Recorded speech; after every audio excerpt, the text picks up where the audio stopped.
Bulkan Mayon, kilala sa kanyang perpektong kono na formang, ay isang aktibong bulkan na matatagpuan sa lalawigan ng Albay sa Bicol, Pilipinas, at itinuturing na isa sa mga pinakamagandang bulkan sa buong mundo.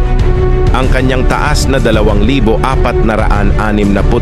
metro ay nagbigay daan sa hindi mabilang na mga alamat at kwento mula sa mga lokal na tao. Samantalang ang kanyang kamangha-manghang tanawin at masiglang bulkanikong aktibidad ang nag-aakit sa mga turista at siyentipiko mula sa iba't ibang panig ng mundo na nagsisilbing simbolo ng yaman at lakas ng kalikasan sa rehiyon.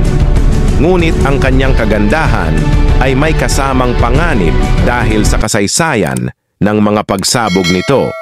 Kaya't ang mga residente at mga bisita ay dapat laging maging handa at maingat sa pagdalaw sa kanyang mga paligid.